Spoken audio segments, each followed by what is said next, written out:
Look what came in today. This is the OMPHobby M1 EVO, and although a lot of you probably already know about this heli, I thought I'd do my own unboxing video and share my thoughts on what this heli is all about. So let's get to it.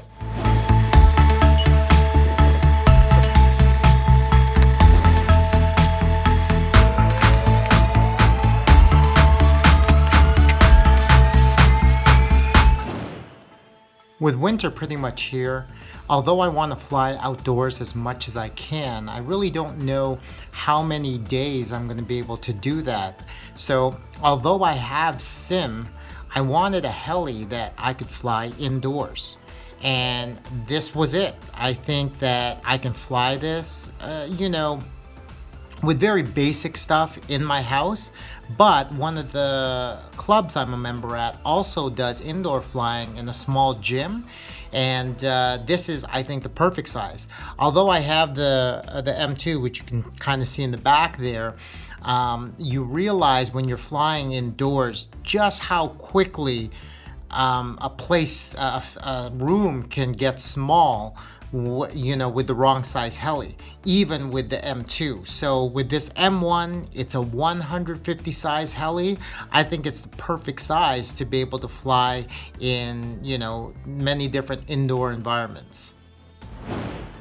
Before we open this up, let's quickly take a look at the color options that you can choose from. If you're looking at this heli, there is the elegant white, the racing yellow, the charm orange, and the glamour red.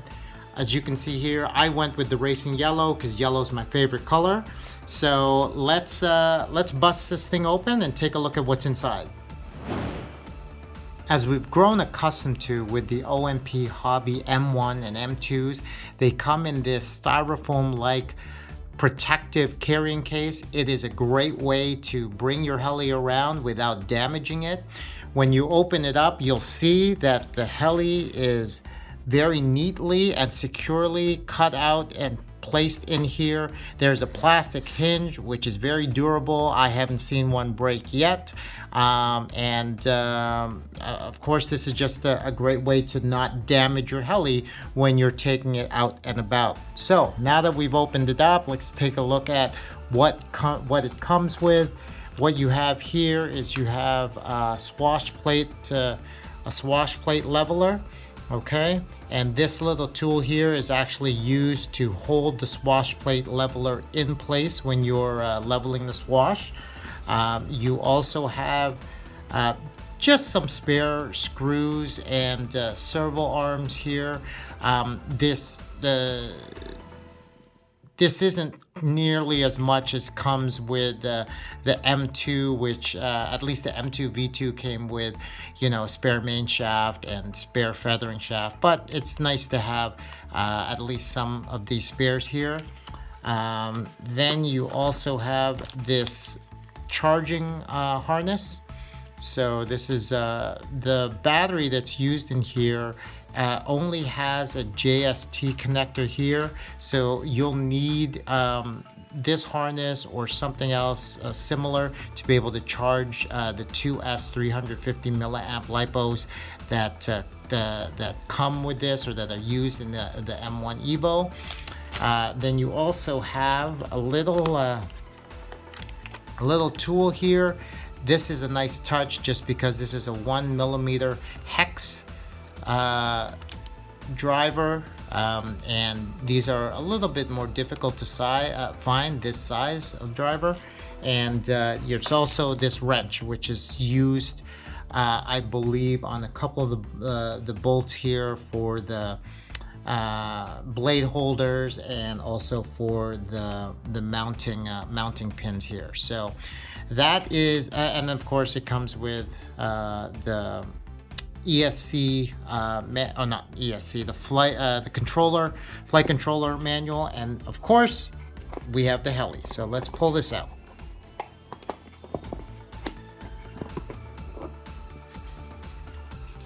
It's a little snug in there, which is not a bad thing.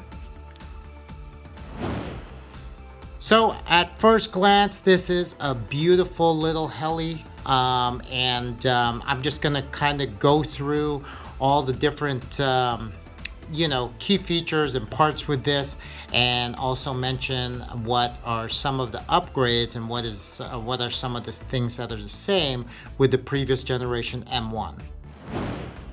So we'll start with the canopy here. I think the canopy is indicative of the type of quality you can expect from any of the OMPHobby micro helis. It's a very solid, very strong plastic material that it's made out of, unlike some of the flimsy canopies that you might find in some of the other micro helis. The finish is very, very nice, as you can see.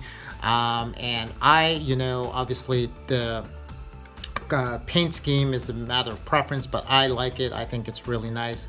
It's striking, and it's a really great looking canopy. Now let's take a look at the Heli.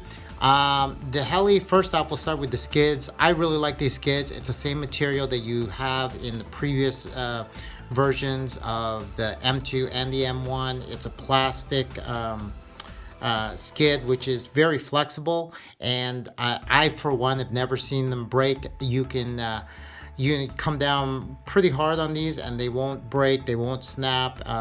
The Heli is light enough that it just doesn't really see any damage. The first upgrade you'll see from the previous version of M1 is the frame here. This is a carbon fiber frame as opposed to the plastic frame that was in the previous M1. You can see it's got a bit of a different design here, and it looks really, really sharp. I think what you'll see with some of the other materials here is that they really went with materials that were going to make the Heli more rigid.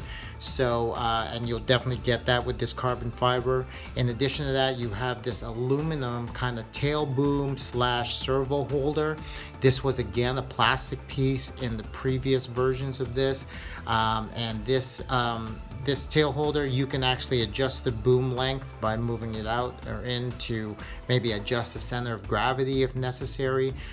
These servos here are metal gear servos, but they're in a plastic housing, and these servo arms, they're plastic, they're one length, they're not adjustable. So really, if you ever had to make any adjustments to this wash, you just have to adjust the servo arms. You don't have to worry about whether or not these are the right length. This is the fiberless controller. This is the controller. This is the same as the previous version of the M1. This particular one is the SFHSS version because I use Futaba, but you can also use this. I believe you can use this with the OMP protocol, and you can also put a Spectrum, DSMX satellite if you want to, but here in this case the SFHSS receiver is built into this. What else? The tail boom is the same teardrop tail boom. It's got a bit of a different design on the tail here, which I think will help to be able to make it a little bit more visible when you're flying.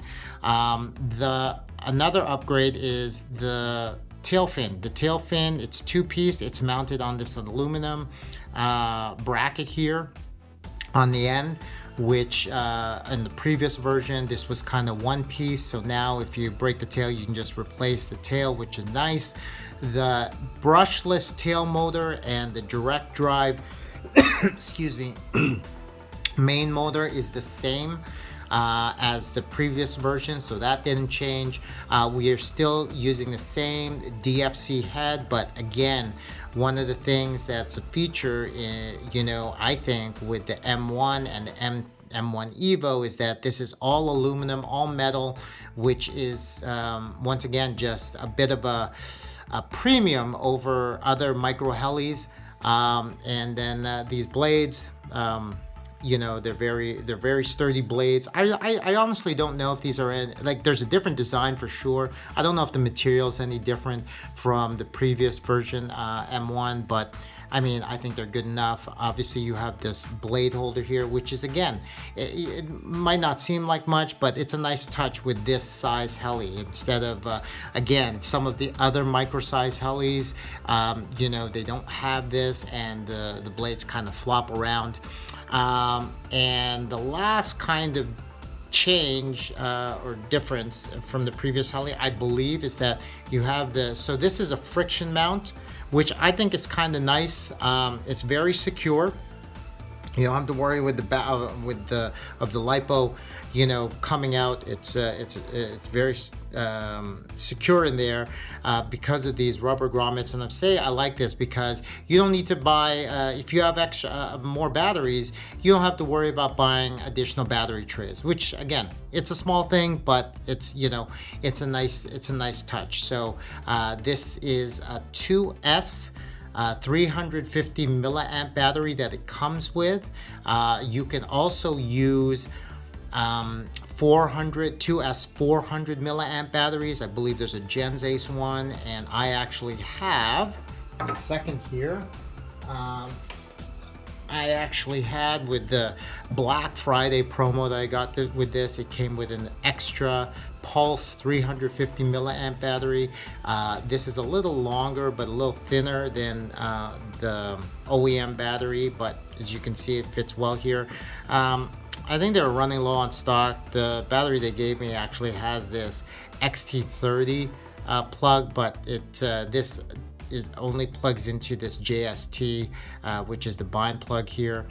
In any case, but that's the battery, and yeah, I don't think there's anything else to really mention much about the overall, you know, build of the heli, other than the fact that I think it's a very solid build for this size heli. And I think it's the main goal here was to build a quality heli that was very rigid to help with the stability. Last thing I'll do here is a bit of a size comparison. I know that you can look at specs and get measurements for helis, but I've always found that to be difficult for me to get a good idea in my mind of what the size of a heli here. So here you can see I have the M1 EVO here on top of my M2. If I put that down here, you'll see a bit of the size difference. It's you know, quite a bit shorter, and in lengthwise, it's about maybe 3/4 the length of the M2, as you can see here.